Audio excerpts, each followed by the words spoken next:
Hey, what's up? It's John from Dowie Farm. Hang on, I turn the fan off. Yeah, I'm just going to answer some more questions. I get a lot of questions, and I like that, so thank you for everybody sending in questions. And then also thank you for everybody who's going to Amazon and helping me out with that, you know, affiliate program, or whatever you want to call it, the affiliate links and all that. I really appreciate it, and thanks for everybody sending questions, watching the videos and all that stuff. I really enjoy doing these things. I just don't have a lot of time to do them all the time, but hopefully some things are going to get freed up soon.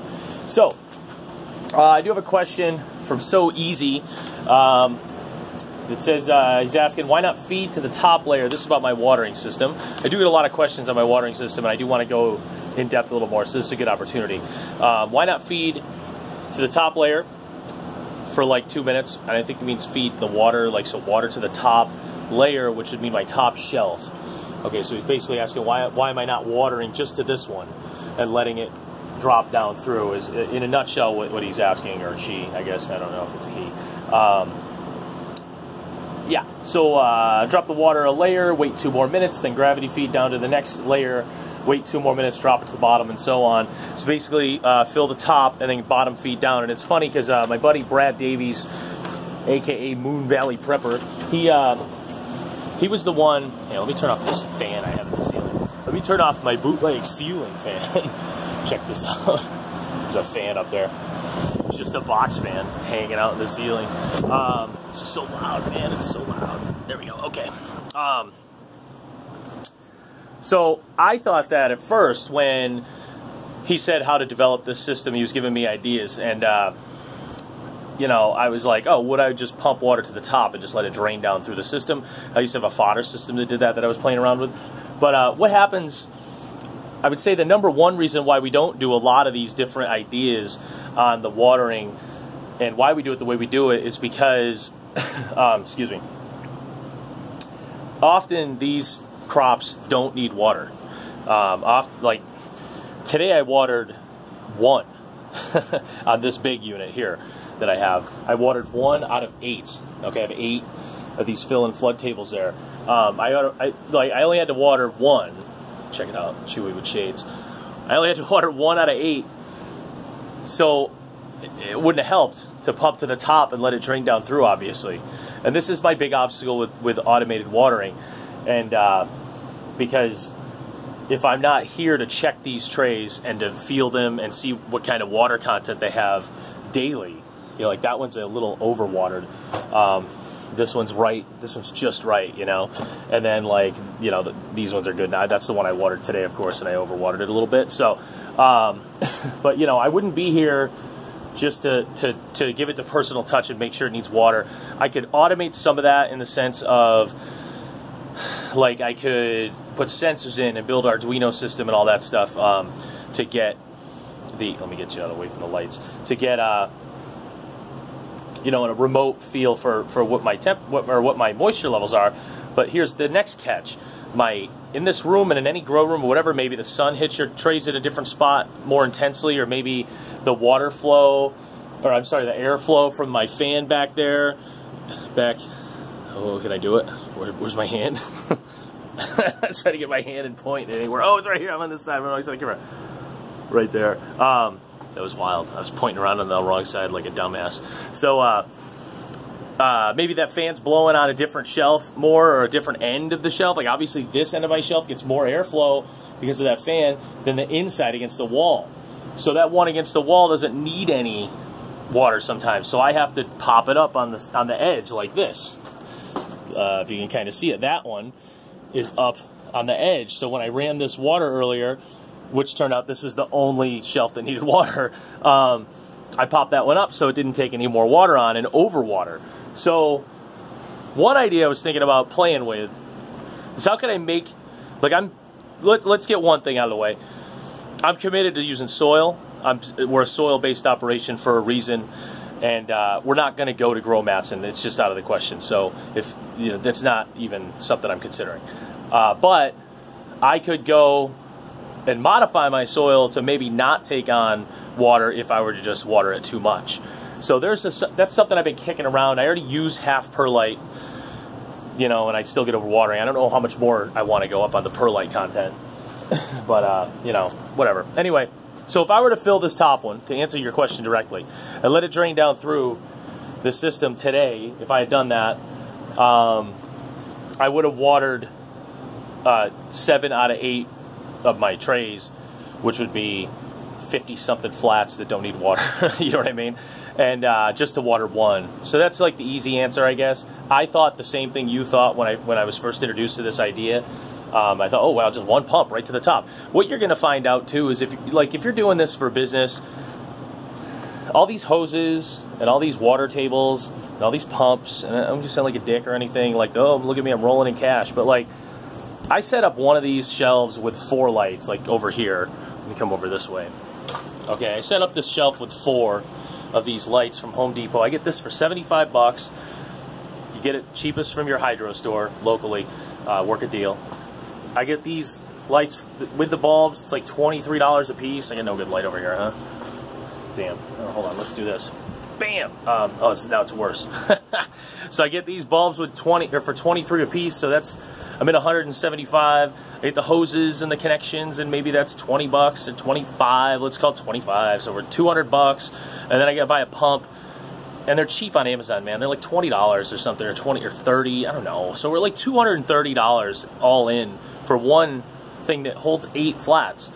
Well, in microgreens land, you're getting a pretty good return on your investment. There's no reason you can't invest in this to make life easier on yourself.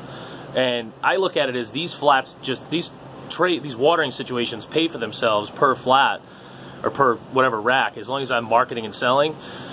In 2 months at the most, like I don't even think it's that long. That's if I'm growing a long-term item. If I'm cranking out salad mix on one, then we're talking about a couple, 3-4 weeks, and that part's just paid for. And I know that's not really how you account, like you want to depreciate and all that and amortize, but let's, you know, whatever. It's a great investment. It doesn't take a lot of time. If you're doing this and you're in business and you're ramping up as you need to and you're throwing money at it as you need to, and I'm all about lean business operation and just as we have the money, invest the money.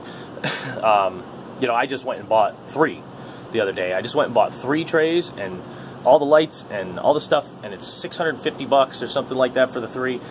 And it doesn't matter. Like, I need it so I don't have to lose my mind moving these around. So, like, it's the sanity cost too. But like, don't try to chintz on the pumps because they're cheap. All right, and then like some people ask me like about like I had somebody real snarky douchebag make a comment that I deleted because he was just a douche about it. And he was talking about, he's just being real snarky about having one pump to run all of them because why would I spend so much on electricity? And I'm like, dude, watch a video for 5 seconds and realize that, like, I'm not spending a lot of electricity to run a pump for 2.5 minutes. So, like, what the hell do I care about that?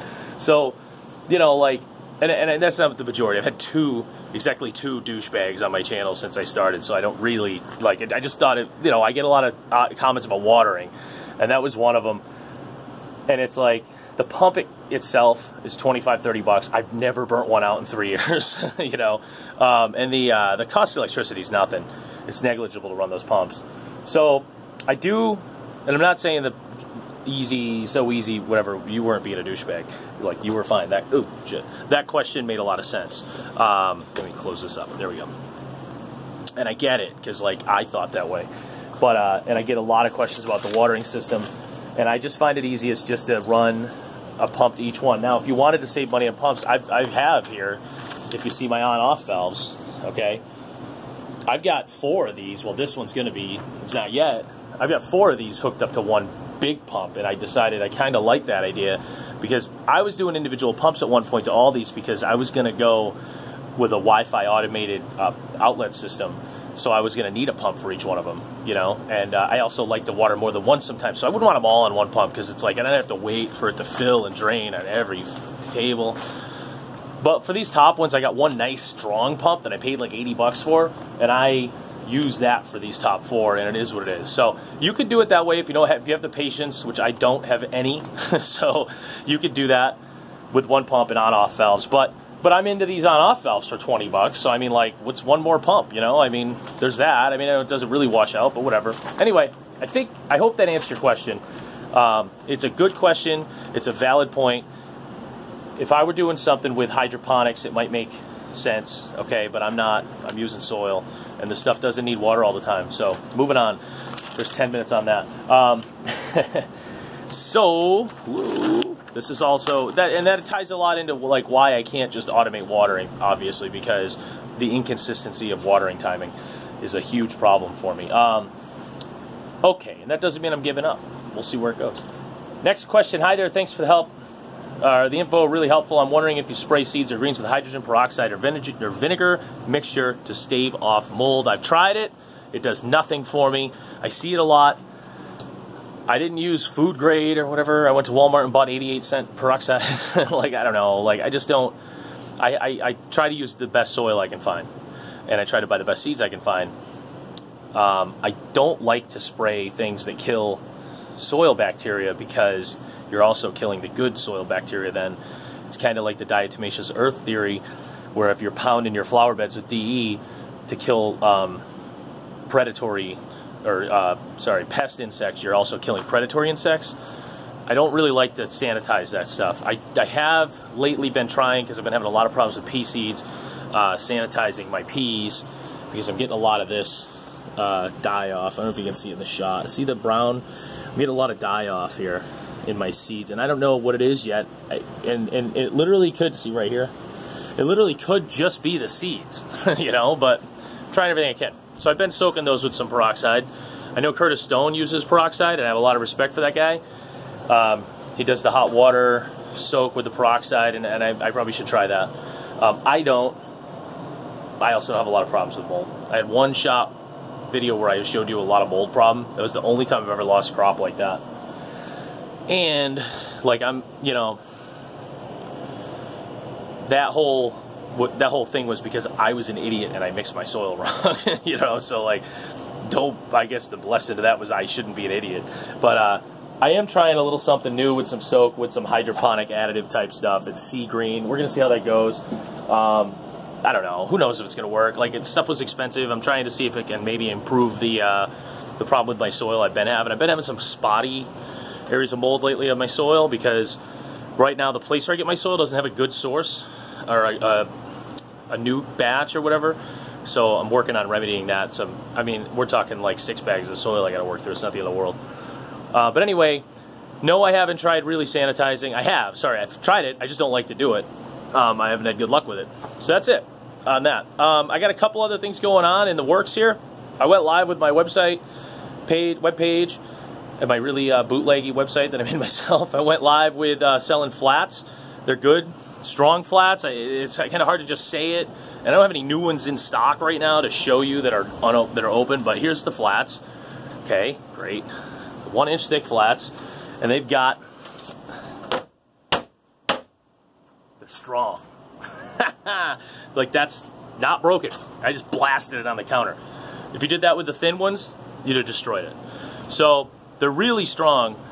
I get about 1 or 2 a month that break on me. I've got about 500 of them that I use in the rotation. So really good flats. I think I got a good price for you guys. They're going to get drop shipped. I'm going to do a commercial. And you can go to microgreens. Sorry, DowieFarm.com. Hold on, I dropped my paper when I blasted that thing. Yeah. www. I hate it when people say that. So you can go to DowieFarm, no S, why do I say it wrong? DOWIE Farm, just like the YouTube channel you're watching, .com/microgreens supplies. It's 2 S's in the middle of that word. Or you can go to greensflats.com and you can check out that stuff on my website. It's a good deal. I get you. It depends on your shipping. So like they're $1.30 a flat, and then depends on where you are. So they're shipping. You know, it's a case, so it's like going to be 30, 40, 50 bucks shipping. So I think it's cheaper in a lot of places I've seen. A lot of places I've seen they're $2, you know, which is kind of pricey. And I am going to start offering smaller amounts very soon, hopefully by next week. I'll offer them by the 10, and they'll be more expensive that way, but it is what it is. Yeah, that's what I got going on. I've also got some things in the works for some other videos that are a little longer. I like to keep these shorter, which means I can't cover as much detail. And there's I know I give a lot of detail, but there's so much more detail. So, like, I'm doing a lot of videos that are just focused in on each individual crop. Like, I just shot a video about shiso yesterday, and just every little nuance you want to know about shiso. I'm going to take those videos, and they're going to get incorporated into a membership type pay channel at some point. But it's going to be some real intense stuff on what we do, and hopefully, basically like a class. So, hopefully, once we get that rolling, some of you guys will be interested. That's all I got. I keep looking at the wrong side of the camera. Good times. I'm wicked tired. It's like 1 in the morning, so good times. I gotta finish planting my purple cabbage. Thanks for watching. John from Valley Farm. Take it easy. Bye-bye. Oh, I missed the button.